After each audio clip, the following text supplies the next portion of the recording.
नमस्कार, कैसे हैं आप सभी। मैं हूं आपकी दोस्त सारिका त्यागी, जो रोज लाती हूं छोटी छोटी प्यारी प्यारी कहानियां। वो कहानी जो मुझे मेरी दादी नानी सुनाती थी और मैं आप सभी को सुनाती हूं। वो स्टोरी जिनसे मुझे बहुत कुछ सीखने को मिलता था और मजा भी बहुत आता था। आई होप आप लोगों को भी आ रहा होगा। जैसा कि आप सभी जानते हैं कि आज संडे है और संडे को मैं एक स्पेशल वीडियो लाती हूँ, स्पेशल स्टोरी लाती हूँ उनके लिए जो हमारे लिए बहुत स्पेशल हैं, जिन्होंने बहुत तरह से देश की सेवा की, कभी अपनी बहादुरी से, कभी अपनी सूझबूझ से, बहुत ही तरीके से जिन्होंने हमारे देश को आज़ादी दिलाई, देश की सुरक्षा की और भी बहुत कुछ हमारे देश के लिए किया। उन्होंने अपने स्वार्थ को ना देखते हुए देश के बारे में सोचा और देश के लिए प्राण तक न्यौछावर कर दिए। उनके पास बहुत कुछ था, उनकी अपनी जिंदगी थी, बहुत के पास अपना राजपाट था, अपना परिवार था, पर उन्हें प्यारा क्या था? अपना देश, अपने देश के लोगों के प्रति प्यार और अपना आत्मसम्मान। क्योंकि कोई कैसे देख सकता है कि अपनों को ही अपने सामने मरते हुए या अत्याचार सहन करते हुए। हमारा देश चिंता में भी एक है। हमारे देश में जाने कितनी ही भाषाएं हैं, कितनी ही वेशभूषा हैं, कितने ही तरह के खान पान हैं, कितनी ही जातियां हैं, बहुत ही भिन्नताएं हैं, पर सबके मन में एक ही विश्वास है, अपना देश। जहां अपना स्वार्थ रहा वहां हम बट गए, है ना। पर जहां स्वार्थ नहीं रहा वहां हम एक हैं। और भगवान करे और हम लोग एक रहे तो हम एक ही रहेंगे। बाहर के विदेशियों ने बहुत चाहा कि हमें तोड़ दे। भाई अपना ही तो एकता में रहेगा, पराया तो बांटेगा ही, है ना। इसलिए ना बटते हुए हम एक हैं। हमारे देश में कितने ही राज्य हैं, कितने ही राज्य हैं और सब राज्यों की अपनी अपनी वेशभूषा, भाषा, बहुत कुछ भिन्न है। पर सभी राज्यों में एक चीज समान है, अपने देश के प्रति प्रेम। पहले भी था और आज भी है ना। आप खुद ही अपने मन में सोचिए कि आपके लिए क्या प्रिय है। जरा अंतर मन में सोचिए, फिर हम दूसरे पर बात करेंगे, है ना। अगर हम अपने स्वार्थ को छोड़कर अपने देश के बारे में सोचे तो हमारा देश एक है ना। तो हमें अपने देश को एक ही रखना है। जैसे मैंने कहा कि हमारे देश में बहुत से राज्य हैं और उन राज्यों में हर एक इंसान बहादुर है, अपने देश के प्रति न्यौछावर है।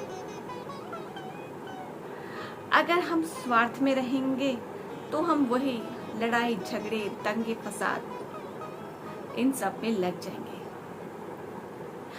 क्या आप समझ सकते हैं कि कोई भी व्यक्ति गुस्से में आकर अपने घर को तोड़ेगा? नुकसान किसका होगा? उसका अपना, है ना। हम दूसरे को क्या कहेंगे जब हम अपना ही घर तोड़ेंगे? कोई भी व्यक्ति अपना घर नहीं तोड़ता, वो भी गुस्से में, नहीं ना। ये एक दिमाग की बात है। जो पराया होगा वो ही आपके घर को आके तोड़ेगा। दंगे फसाद जो करते हैं वो पराए होते हैं, अपने नहीं होते। अगर अपने होते, अपना देश समझते तो लड़ाई झगड़ा या दंगा फसाद नहीं करते, हरगिज नहीं करते। देश के हर एक राज्य से एक योद्धा आता है, हर एक समय में, हर एक काल में, पहले भी और आज भी। आज भी आप एग्जाम्पल ले सकते हैं हमारी सेना में से। हमारी सेना में अलग अलग राज्य से सैनिक आते हैं, पर जब समय आता है तो वो अपना युद्ध कौशल और अपनी वीरता की चुनौतियां दिखा जाते हैं। चाहे वो पंजाब से हो, चाहे हरियाणा से, चाहे आपके छत्तीसगढ़ हो या असम, गढ़वाल हो, चाहे बिहार, किसी भी सेना से पुरजोर ताकत से लड़ते हैं। हमने कितने ही योद्धा देखे जो महाराष्ट्र थे, कोई राजपूत थे, है ना। वो योद्धा कल भी थे और आज भी हैं। बदला कुछ भी नहीं है, भावनाएं नहीं बदली, बस समय बदल गया है ना। आज भी हम एक ऐसे ही योद्धा की कहानी लेके आए हैं जो हमारे देश के एक कोने से ही आते हैं, असम से। लाचित बोरफुकन का नाम असम के इतिहास में महत्वपूर्ण है। इन्हें इनकी वीरता और कुशल नेतृत्व क्षमता के लिए याद किया जाता है। लाचित अहोम साम्राज्य के सेनापति और बोरफुकन थे। सराय घाट की लड़ाई में इन्होंने कुशल नेतृत्व का परिचय दिया था। आइए हम इस योद्धा के बारे में जानते हैं और समझते हैं। लपलपाती लाचित की तलवार, बहा रहा खून का धारा था। देख मुगल के सैनिक भी रण छोड़ के भागा था। सुन जिसकी शौर्य गाथा, रक्त उबलने लगता है। एक मृत व्यक्ति का भी हृदय धड़कने लगता है। आज भी समस्त पूर्वोत्तर गुणगान जिसका गाता है। नतमस्तक हो जाते हैं वीर जब नाम लाचित का आता है। लाचित बोरफुकन मोमाई तामुली बोरबरुआ के पुत्र थे, जो कि प्रताप सिंह के शासनकाल में पहले बोरबरुआ थे। लाचित बोरफुकन ने मानविकी, शास्त्र और सैन्य कौशल की शिक्षा प्राप्त की थी। उन्हें अहोम स्वर्गदेव के ध्वजवाहक का पद सौंपा गया था, जो कि किसी महत्वाकांक्षी कूटनीतिज्ञ या राजनेता के लिए पहला महत्वपूर्ण कदम माना जाता था। बोरफुकन के रूप में अपनी नियुक्ति से पूर्व लाचित अहोम राजा चक्रध्वज सिंह की शाही घुड़साल के अधीक्षक, रणनीतिक रूप से महत्वपूर्ण सिमलगढ़ किले के प्रमुख और शाही घुड़सवार रक्षक दल के अधीक्षक के पदों पर आसीन रहे थे। राजा चक्रध्वज ने गुवाहाटी के शासक मुगलों के विरुद्ध अभियान में सेना का नेतृत्व करने के लिए लाचित बोरफुकन का चयन किया। राजा ने उपहार स्वरूप लाचित को सोने की हत्थे वाली एक तलवार और विष्णुता के प्रतीक पारंपरिक वस्त्र प्रदान किए थे। लाचित ने सेना एकत्रित की और 1666 की गर्मियों तक तैयारियां पूरी कर ली। लाचित ने मुगलों के कब्जे से गुवाहाटी को पुनः प्राप्त कर लिया और सराय घाट की लड़ाई में वे इसकी रक्षा करने में सफल रहे। राज्य की सुरक्षा के लिए बोरफुकन ने सीमाओं पर एक दीवार बनाने का निर्णय किया। दीवार बनाने की जिम्मेदारी उन्होंने अपने मामा को दी। खबर थी कि अगले दिन तक मुगल सेना अहोम सीमा पर पहुंचने वाली थी। ऐसे में सुबह से पहले दीवार बनकर तैयार हो जानी जरूरी थी। जब बोरफुकन निर्माण कार्य का दौरा करने गए तो पाया कि काम आधा भी नहीं हुआ था।